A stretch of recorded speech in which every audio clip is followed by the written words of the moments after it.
Ikinadismaya ni Pangulong Ferdinand R. Marcos Jr. ang mga nilalaman ng Prevention of Adolescent Pregnancy Act. Sinigunduhan naman ito ng ilang senador at sinabing hindi dapat masakripisyo ang pagiging inosente ng mga bata. Yan ang ulat ni Daniel Manalastas. Ngayon pa lang tablado na kay Pangulong Ferdinand R. Marcos Jr. ang ilang nilalaman ng Senate Bill No. 1979 ang Prevention of Adolescent Pregnancy Act. Sabi ng Pangulo, bagaman mahalaga ang pagtuturo ng reproductive health, panganib ng maagang pagbubuntis at human immunodeficiency virus sa mga kabataan, ikinagulat daw niya ang nilalaman ng bill. I was shocked and I was appalled by some of the elements of that, because this is all this woke that they are trying to bring into our system. You will teach four-year-olds how to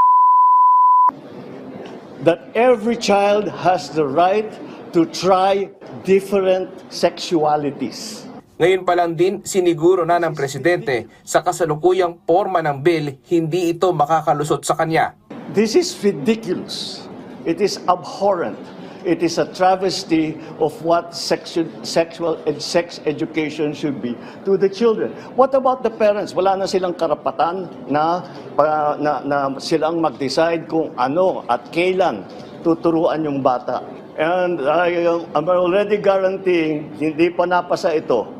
Pero if this bill is passed in that form, I guarantee all parents, teachers, and children, I will immediately veto it.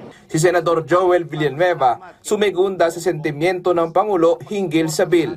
Anya, bagamat kailangan tugunan ang pagtaas ng adolescent pregnancy, pero hindi raw dapat masakripisyo ang pagiging inosente ng mga bata. Let us also be reminded of the importance of families, as stated in our Constitution, which recognizes the natural and primary right and duty of parents to rear their children.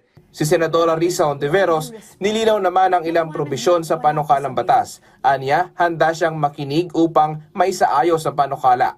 CSE contains the very same things you support. Teaching kids anatomy, the consequences of early pregnancy. Yan po ang atin ding isinusulong.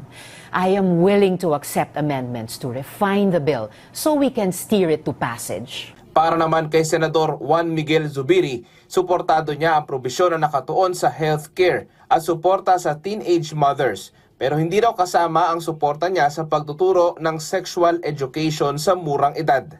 Hindi raw dapat ipilit ang mga polisiya na maaaring magpahina umano sa moralidad at pagkatao ng mga kabataan.